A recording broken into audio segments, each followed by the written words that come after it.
فروری 1973 میں پیدا ہونے والے ارشد شریف 2022 تک میزبانی کے شعبے سے وابستہ تھے۔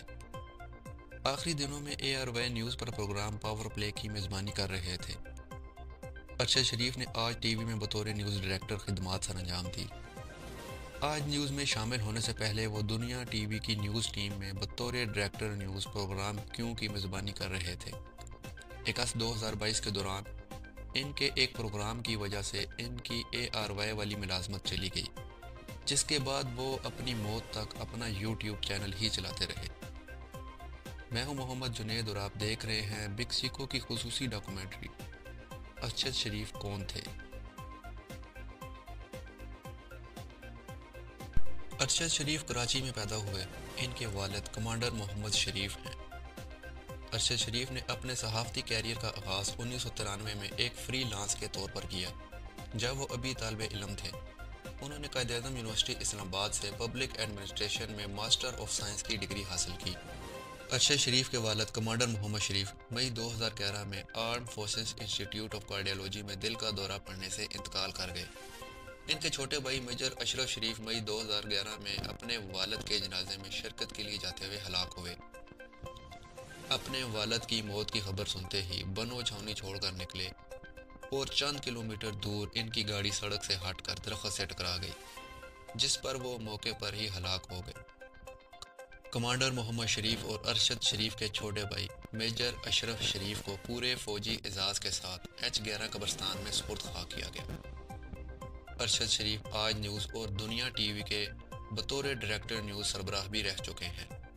وہ 2011 میں ڈان نیوز کے بیورو چیف کے طور پر بھی کام کر چکے ہیں۔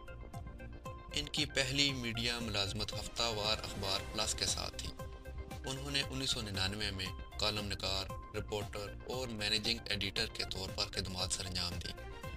ارشد شریف نے 1999 میں دی نیوز اور 2001 میں ڈیلی ڈان میں شمولیت اختیار کی۔ ارشد شریف نے دفاع اور خارجہ امور پر مہارت کے ساتھ قبائلی علاقوں میں تنازع کا احاطہ کیا۔ انہوں نے لندن، پیرس اور کیل میں معروف پاکستانی خبر رساں اداروں کے لیے رپورٹ کیا۔ ارشد شریف 2012 میں آگاہی ایوارڈ کے فاتح بھی ہیں۔ پروگرام پاور پلے کے لیے ارشد شریف بطور اینکر اور ادیر راجہ نے بطور پروڈیوسر 2011 کے investigative journalist of the year کا ایوارڈ جیتا۔ 2018 میں ارشد شریف نے current affair anchor of the year کا ایوارڈ جیتا۔ ارشد شریف نے 2014 میں اے آر وائی نیوز پر اپنا پروگرام پاور پلے شروع کیا۔ یہ پروگرام زبردست کامیاب ہوا۔ پروگرام میں بحث کرنے کی بجائے ناظرین کو نئی معلومات دینے پر توجہ دی گئی۔ اس پروگرام کے بعد حکومت کو higher education commission of Pakistan کی نجگاری کا جائزہ لینا پڑا۔ ارشد شریف نے توجہ دلائی کہ موٹر وے کا منصوبہ احتساب کمیشن کے سیف الرحمان کے پاس جا رہا ہے۔ انہوں نے سیف الرحمان اور چائنا میں نیشنل ہائی وے اتھارٹی کے چیئرمین کے دستخط شدہ دستاویزات کو عام کیا۔ ارشد شریف نے پاکستان کی تاریخ میں سب سے زیادہ متنازع نجگاری مسلم کمرشل بینک کی طرف بھی توجہ دلائی۔ ارشد شریف نے ایم سی بی بینک کی نجگاری کے بارے میں قومی احتساب بیورو کی طویل گمشدہ رپورٹ کا پتہ لگایا، جس میں بتایا گیا کہ کس طرح نواز شریف نے چھوٹے چھوٹے احسانات کے لیے بینک میاں منشا کے حوالے کیا۔ انہوں نے نشاد گروپ کی طرف سے لندن میں سینٹ جیمز ہوٹل کی ناجائز خریداری پر بھی توجہ دلائی۔ پاور پلے شاید پاکستانی نیوز چینلز کا واحد پروگرام ہے جس میں پاناما پیپر سے پہلے ہی شریف خاندان کی غیر ملکی جائیدادوں پر سوالات اٹھانا شروع کر دیے تھے۔ بعد ازاں پاور پلے کی ٹیم نے پرائم منسٹر میڈیا سیل کو اپنی آف شور کمپنیوں کے حوالے سے سوالات بھی بھیجے، جن کا تاحال جواب نہیں ملا۔ ارشد شریف نے اپنے پروگرام پاور پلے کے ذریعے اسحاق ڈار کے بیان حلفی، Securities and Exchange Commission of Pakistan کی پاناما لیکس اور دیگر آف شور کمپنیوں کی انکوائری سے متعلق زیادہ تر دستاویزات اور تحقیقات لائے تھے، جنہیں بعد میں نواز شریف نے تسلیم بھی کیا تھا۔ ارشد شریف کا خاندان اور پاور پلے کی پروگرام ٹیم کی تحقیقاتی کام کو نواز شریف کو بطور وزیر اعظم نااہل قرار دینے کے فیصلوں میں گہری اہمیت حاصل ہے۔ ارشد شریف نے ناظرین کو ایک نیا ذائقہ دیا، جہاں وہ دستاویزات کے ساتھ ٹی وی پر انہیں سکرین پر ڈال کر ناظرین کو درست معلومات، بدعنوانی کے شواہد اور مشکوک سودے دکھاتے تھے۔ یہ صحافت کا ایک نیا انداز ہے جو اس سے پہلے پاکستان میں کبھی نہیں ہوا۔ وہ پاکستان تحریک انصاف کے حامی صحافی کے طور پر مشہور تھے۔ اپریل 2022 میں رجیم چینج کے بعد انہوں نے پی ٹی آئی اور عمران خان کا کافی حد تک ساتھ دیا۔ اسی دوران میں اگست 2022 میں انہوں نے ایک پروگرام میں پی ٹی آئی کے رہنما شہباز گل کا ایک متنازع بیان اپنے پروگرام میں چلایا، جس کے بعد شہباز گل کے خلاف قانونی کارروائی کا آغاز ہوا۔ ساتھ ہی دوسری طرف ان کے ادارے ARY بھی پابندیوں اور بندش کا شکار ہو گیا۔ 13 اگست کو پولیس نے ارشد شریف سمیت ARY کے صحافیوں اور CEO کے خلاف مقدمہ درج کیا۔ یہ مقدمہ پی ٹی آئی کے رہنما شہباز گل کی جانب سے اس ٹی وی چینل پر دیے گئے ایک بیان کے بعد درج ہوا۔ مقدمے میں مسلح افواج کے اراکین کو بغاوت پر اکسانے کے الزامات عائد کیے گئے۔ مقدمے کے اندراج کے بعد ارشد شریف نے پاکستان کو چھوڑ دیا، اگرچہ دیگر صحافی ملک میں ہی رہے۔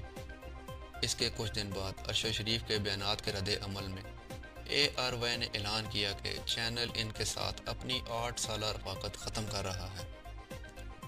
دبئی میں مقیم ارشد شریف کو دبئی سے ڈپورٹ کر دیا گیا، جس پر انہوں نے 48 گھنٹے کی مہلت مانگی۔ اس کے بعد ویزا نہ ہونے کی وجہ سے انہیں کینیا جانا پڑا۔ یہ جاننا آپ کے لیے بہت ضروری ہے کہ کینیا جانے کے لیے کسی پاکستانی کو ویزا کی ضرورت نہیں ہوتی۔ پاکستانی پاسپورٹ پر بھی آپ وہاں جا سکتے ہیں، لہٰذا انہیں کینیا منتقل ہونا پڑا، جہاں سے وہ کسی دوسرے ملک کے لیے ویزا لگوا سکتے تھے۔ 24 اکتوبر 2022 کو ان کے خاندانی ذرائع سے سوشل میڈیا پر یہ خبر ملی کہ کینیا نیروبی سے کچھ دور ارشد شریف کو سر پر گولی مار کر قتل کر دیا گیا ہے۔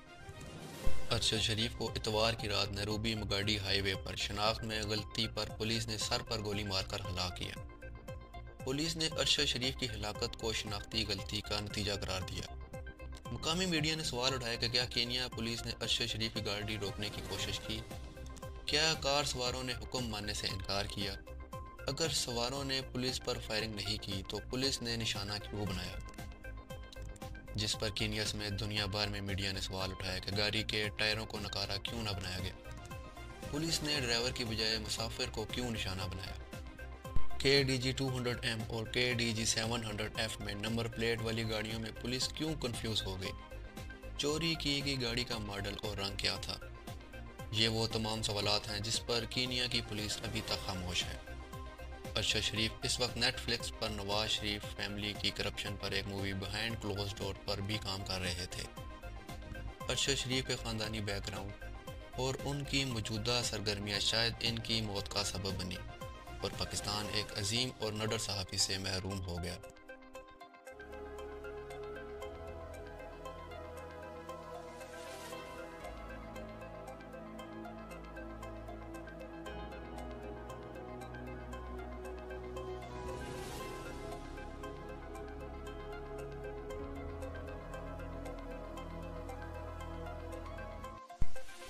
دوستو، آپ کو یہ ویڈیو کیسی لگی کمنٹ سیکشن میں ہمیں ضرور بتائیے گا۔ اگر اس ویڈیو سے آپ کے علم میں اضافہ ہوا تو اس ویڈیو کو لائک اور شیئر ضرور کیجیے گا۔ ہمارے چینل کو سبسکرائب کیجیے تاکہ ہم اس سلسلے کو جاری رکھ سکیں اور بہتر سے بہتر بنا سکیں۔